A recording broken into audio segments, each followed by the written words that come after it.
في البدء كان الكلمة والكلمة كان عند الله وكان الكلمة الله.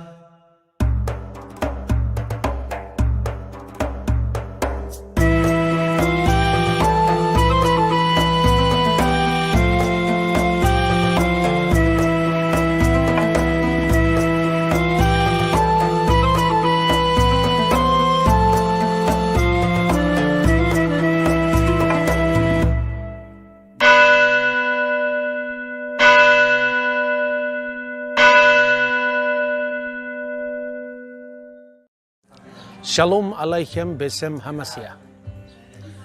Raja Daud berkata, Hine matov umana im sefet achim gam yakat. Alangkah baiknya dan alangkah indahnya apabila semua saudara hidup rukun bersama. Dalam rangka merajut persaudaraan, saling asah, asih dan asuh dalam belajar firman Tuhan, maka hadirlah Bambang Nursena Channel. Terima kasih Anda sudah setia mengunjungi channel resmi kami. Silahkan like, share seluas-luasnya, dan beri komentar dan subscribe bagi yang belum. Tuhan memberkati saudara. Shalom Aleichem Besem Hamasya. Di Amerika itu kalau ngomong Islam, kita sering mengatakan, wah itu nggak pas. Mengapa? Karena mayoritas itu kecenderungannya tidak mau mempelajari minoritas. Tapi minoritas cenderung mempelajari mayoritas. Jadi kalau di Barat, Islam sering disalahpahami. Nah di Indonesia juga begitu. Karena orang Islam itu mayoritas, jarang sekali kita pelajari agama minoritas. Misalnya bagaimana teologi Yahudi, bagaimana kepercayaan kelompok-kelompok itu umat Islam kan tidak tertarik. Ya, untuk apa pelajari agamanya aja masih banyak ya, tamat-tamat masa belajar agama lain itu apa, termasuk juga belajar agama Kristiani itu apa. Sebagaimana juga di Amerika ngapain belajar Islam, orang Thailand juga ngapain belajar Islam. Jadi kecenderungan mayoritas itu memang enggan mendengarkan suara yang minoritas, tapi sering kita kemudian membuat definisi klaim-klaim versi kita sendiri. Nah, kali ini kita ingin mendengarkan paham tauhid, Isa, karena semua agama kan mengajarkan keisaan, tapi kan punya versi konstruksi yang berbeda-beda. Jadi kalau yang mirip, ya mungkin aja, tapi kalau memang beda nggak usah disama-samakan, kalau sama jangan beda-bedakan. Jadi kita terima aja apa adanya, karena kita tidak ingin berdebat. Ibarat ini ya, kalau ada Asian Games. Games itu mesti plural. Sebenarnya agama itu plural, agama-agama. Tapi dalam pluralitas itu ada kemiripan, maka ada kelompok games. Tapi yang namanya games itu ada bermacam ragam games.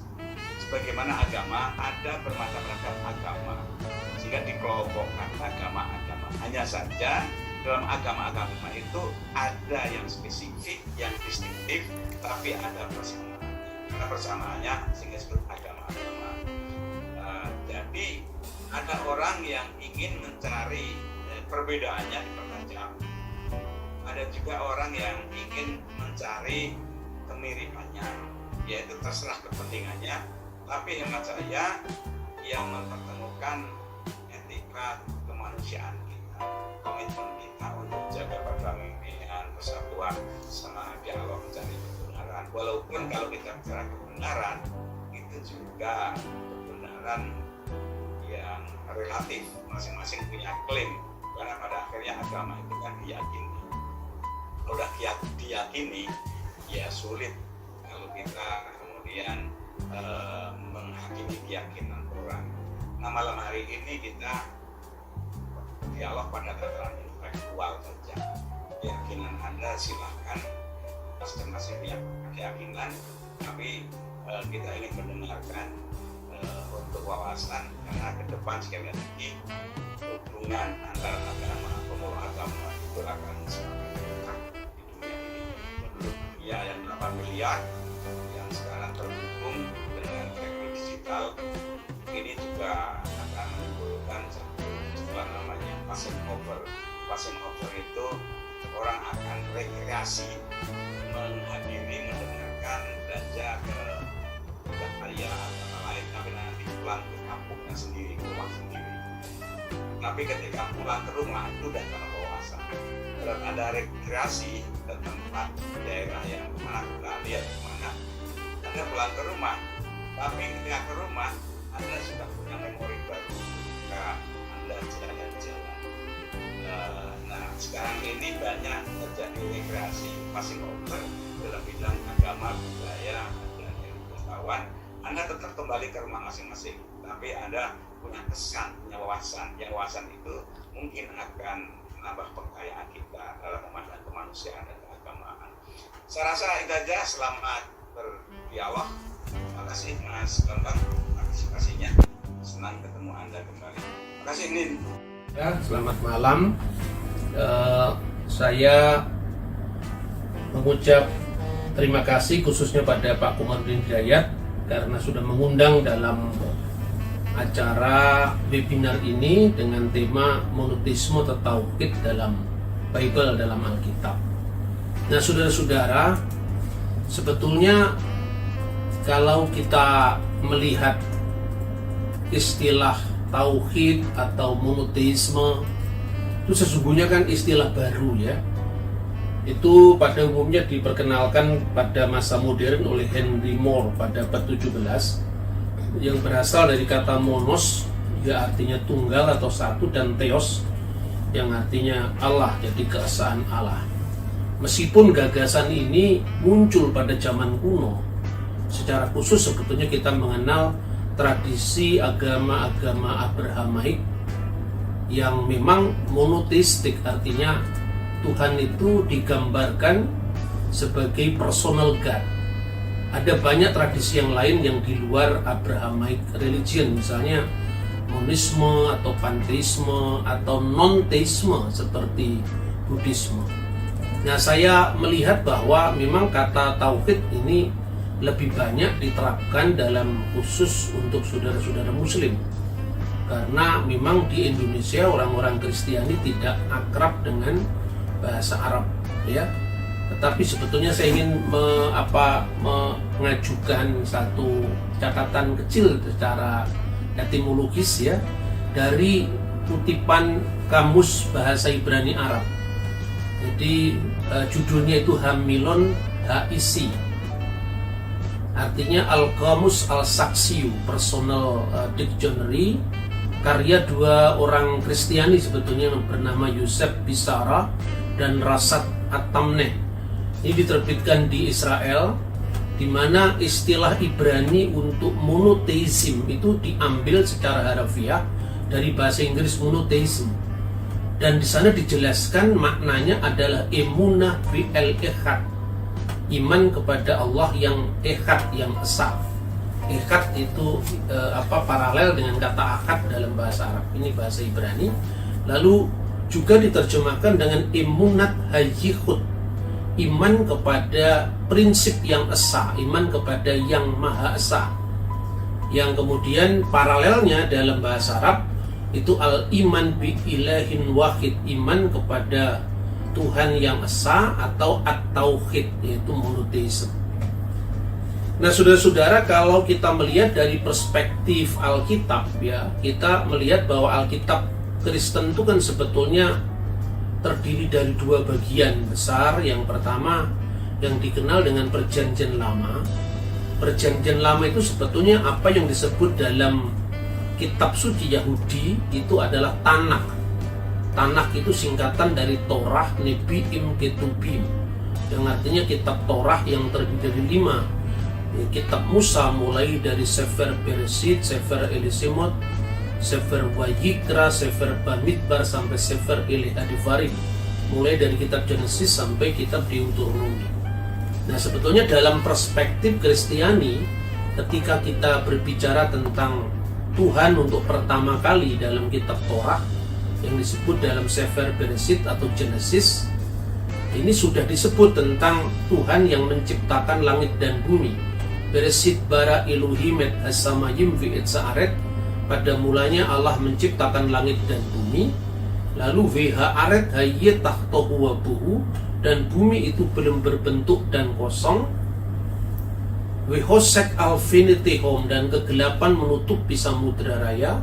Wiruah iluhim, dan roh Allah merah kefet alfinihamayim, melayang-layang di atas permukaan air. Artinya sumber hidup dalam diri Tuhan itu mengalirkan kehidupan, sehingga yang mati kemudian menjadi hidup dan bergerak pada kehidupannya masing-masing, baik itu kehidupan hayati, kehidupan astronomi maupun kehidupan manusia. Lalu berikutnya wayomer iluhim, dan berfirmanlah Allah, yehi or, jadilah terang, yehi or, dan terang itu jadi.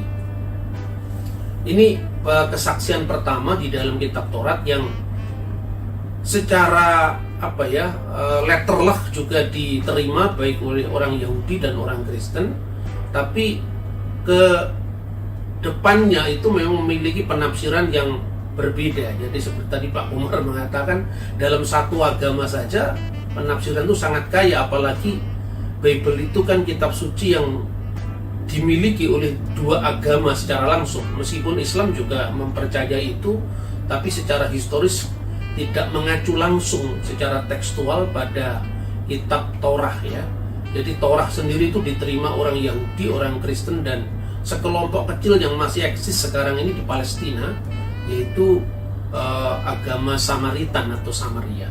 Nah, dalam perspektif Kristen, aktivitas penciptaan ini dilakukan oleh Allah bersama-sama dengan rohnya dan firman-Nya.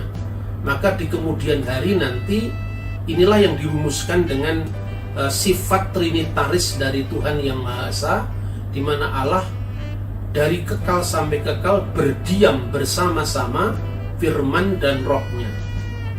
Nah, kemudian juga ada ungkapan di dalam kitab Taurat ya, berfirmanlah Tuhan, baiklah kita menciptakan manusia menurut gambar dan rupa kita. Kemudian pada ayat 27, maka Allah menciptakan manusia itu menurut gambarnya, menurut gambar Allah diciptakan dia, laki-laki dan perempuan diciptakanlah oleh mereka. Nah, ini sekali lagi juga ada penafsiran yang berbeda antara sebagian besar orang Yahudi dan orang Kristen, sekalipun teksnya itu sama, yaitu pada kata kita. Apakah kata kita itu menunjuk kepada sesuatu di luar Tuhan, ataukah itu menunjuk kepada Tuhan itu sendiri? Nah, ini juga menarik, saudara-saudara. Jadi di sini kalau tafsiran orang Yahudi mengatakan ini bukan kejamaan dalam Tuhan Yang Esa, dalam artian sifat-sifat yang melekat tidak terpisah dengan Tuhan dalam tafsiran Kristen. Tetapi kalau dalam Yudaisme itu dipahami oleh mereka sebagai Tuhan mendeklar rencananya kepada sidang ilahi. Jadi ini bukan trinitas seperti yang dipahami orang Kristen, tetapi sidang ilahi yang terdiri dari para malaikat. Nah, tetapi tafsiran ini sebetulnya juga tidak salah dalam pengertian gramatika, karena dalam teks Ibrani itu ungkapan kita menjadikan itu naaseh, itu artinya bukan melibatkan ciptaan dalam proses penciptaan. Artinya Tuhan tidak akan melibatkan makhluknya dalam menciptakan alam semesta ini. Nah, beberapa orang Kristen menuduh bahwa kalau Tuhan mengajak sidang ilahi untuk menciptakan, berarti malaikat turut menciptakan. Padahal sebenarnya tidak seperti itu. Jadi ungkapan wayumer Elohim dan berfirmanlah Allah, naaseh, marilah kita jadikan. Di sini kata menjadikan itu sebetulnya Tuhan mendeklarasikan rencananya untuk menciptakan naaseh Adam, untuk menciptakan Adam beselmenu menurut gambarnya, kitmutenu dan rupanya. Lalu pada ayat 27 itu benar-benar digunakan kata menciptakan dari tidak ada menjadi ada atau kreasio et nihilo. Karena sana digunakan kata-kata wajibra dari kata bara, artinya menciptakan dari tidak ada menjadi ada. Et Adam bisalmu, Adam itu menurut citranya.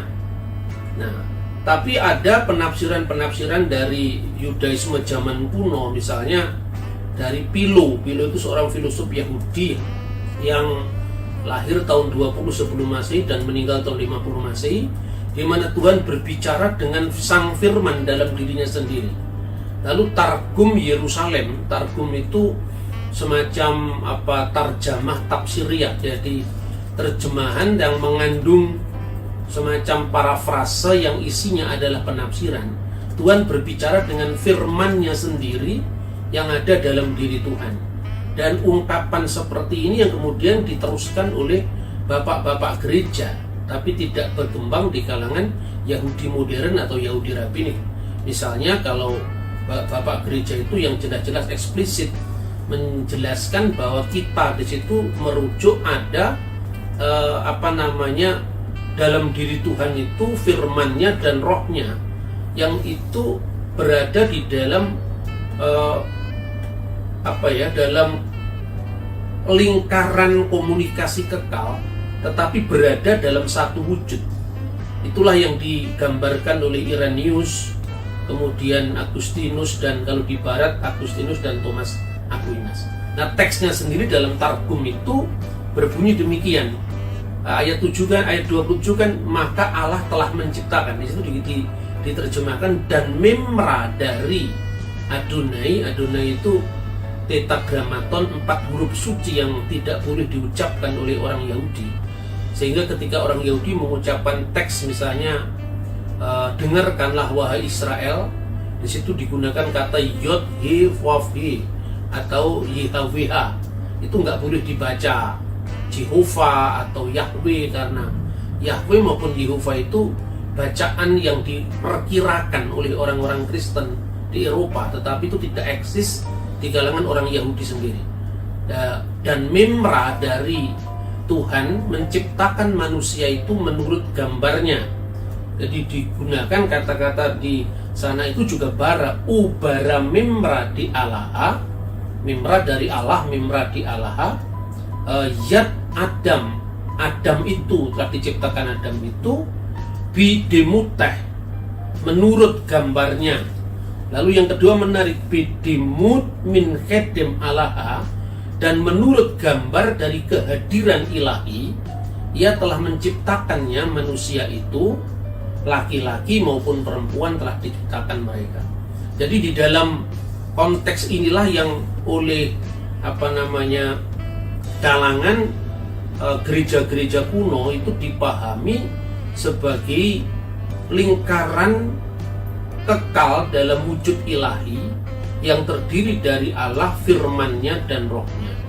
Mungkin bisa digambarkan firman dan roh itu sebagai sifat hipostasis yang selalu melekat pada wujud Tuhan, tetapi bisa dibedakan namun tidak bisa dipisahkan. Dari sinilah kemudian muncul ungkapan dari bapak-bapak gereja dengan apa yang disebut Trinitas atau Tritunggal Maha Kudus, yang misalnya diungkapkan pertama kali oleh Theophilus Al-Antaki, Theophilus dari Antioquia. Dia mengatakan dalam bahasa Yunani itu ada tres triados, Tritunggal, Toteu yaitu Allah, sebetulnya Allah itu saya terjemahkan Bapa itu salah. Toteu jadi dikiaskan Bapa, itu logo auto dan firman-Nya sendiri, ketes sopias auto dan roh kebijaksanaannya. Nah, kemudian itulah yang oleh Bapak Gereja Latin diungkapkan dengan una substantia tres persona, diskresi non separati, distingsi non divisi. Jadi satu substansi ilahi dalam 3 personalitas, berbeda secara tak terpisah, masing-masing unik secara tak terbagi. Jadi ini yang sebetulnya mendasari seluruh permenungan gereja-gereja kuno, baik itu gereja sebelum skisma, artinya sebelum skisma itu perpecahan pertama antara gereja Ortodok Oriental, khususnya gereja Syria dan Koptik dan Armenia, bersama dua gereja Greko-Romawi yang berpusat di Roma dan di Konstantinopel yang dikenal dengan gereja Ortodok Yunani dan gereja Katolik. Skisma pertama itu tahun 451, skisma kedua tahun 1054. Dan nanti tahun 1517 itu ada perpecahan dari dalam, yaitu gereja Katolik dengan para reformator Protestan. Tapi sebetulnya yang disebut kanon al-iman atau regula fide, pengakuan iman itu muncul sebelum gereja-gereja itu mengalami skisma atau mengalami perpecahan. Semuanya itu sebenarnya didasarkan atas sumber yang sama, bahwa oleh firman Tuhan langit dijadikan, oleh nafas dari mulutnya segala bala tentaranya. Jadi di sini ada aktivitas Tuhan, firman-Nya, dan roh. Nafas itu juga sebetulnya di dalam bahasa aslinya ruah, roh dari mulutnya, artinya kehidupan yang disalurkan melalui gambaran yang antropomor. Mulut itu artinya bukan dalam pengertian Tuhan serupa dengan manusia, tetapi digambarkan seperti itu untuk menggambarkan bahwa Tuhan itu adalah sebagai personal God, sosok yang berpribadi, sekalipun pribadinya tentu berbeda dengan pribadi manusia. Nah, kemudian ungkapan Bapa itu sebetulnya sudah ada di dalam teks-teks yang dikenal dengan Tanakh atau Perjanjian Lama. Bukankah engkau Bapa kami, Ki Atah Avinu? Sungguh Abraham tidak tahu apa-apa tentang kami dan Israel tidak mengenal kami. Ya Tuhan, engkau sendiri Bapa kami, namamu ialah penebus kami sejak dahulu kala. Adonai Avinu Gu'alenu Me'olam Semecha. Jadi makanya orang Yahudi juga kalau berdoa itu adalah Avinu Malkinu, Bapa kami dan Raja kami. Kemudian juga ungkapan Ruach HaKodes, tetapi mereka memberontak dan mendukakan Roh Kudus-Mu. Lalu di manakah dia menaruh Roh Kudus-Nya dalam hati mereka? Jadi ungkapan itu beragam, tetapi satu hal ada yang digambarkan Roh Kudus itu sesuatu yang satu dengan wujud Tuhan sendiri bersama dengan pikirannya, atau disebut memranya tadi. Nah, kemudian dari apa yang tertulis dalam kitab Taurat, kitab Nabi-Nabi itu yang kemudian direfleksikan kembali dalam konteks kedatangan Kristus, kedatangan Yeshua HaMashiach atau Isa Al-Masih dalam Perjanjian Baru. Maka misalnya ditegaskan dalam surat 1 Korintus pasal 8 ayat 6. Namun bagi kita hanya ada satu Allah, yaitu Bapa, yang daripadanya berasal segala sesuatu. Di sini Bapa adalah sumber keilahian, Masodir al-ilahiyah, yang dalam dirinya itu diperanakkan putranya. Jadi beranak di sini bukan dalam pengertian fisik, tetapi pewahyuan diri Tuhan dalam lingkaran kekal sebelum segala ruang, sebelum segala waktu. Dan itu dibedakan dengan fisik kemanusiaan Yesus. Jadi ketika kita berbicara tentang demi nama Bapa dan Putra dan Roh Kudus, di sini maknanya tidak merujuk pada kemanusiaan Kristus, tetapi merujuk kepada praeksistensi Kristus sebelum turun menjadi manusia yang dikenal dengan Mimra Allah atau firman Allah tadi. Nah, kemudian karena itu ketika dalam wujud nuzulnya atau wujud turunnya Kristus sebagai manusia, dia mengatakan, jikalau Allah itu Bapamu, kamu mengasihi aku sebab aku keluar dan datang dari Allah. Tentu yang keluar itu bukan fisik kemanusiaan Yesus, sebab fisik kemanusiaan Yesus itu keluar dari Bunda Maria. Makanya kita mengatakan tentang Bunda Maria, terpujilah engkau di antara semua wanita dan terpujilah buah rahimmu. Jadi secara insani, Kristus itu adalah Ibnu Maryam, putra Maryam, dan itu juga dicatat dalam Injil Markus. Nah, kemudian kalau dikatakan lahir sebelum segala abad, itu artinya kelahiran ilahi, dan itu tidak merujuk konteks ruang dan waktu. Maka dikatakan yang dilahirkan dari Bapa sebelum segala abad. Tentu tidak ada orang yang lahir dari bapa, semua lahir dari mama. Jadi artinya ini kelahiran ilahi. Kelahiran ilahi itu kalau digambarkan dalam bahasa sehari-hari, Allah mewahyukan dirinya melalui sang firman atau firmannya sendiri. Kalau dalam bahasa Jawa mungkin mijile sabdo langgeng saka Gusti kang moho langgeng ing jaman kelanggengan. Jadi itu di luar konteks ruang dan waktu.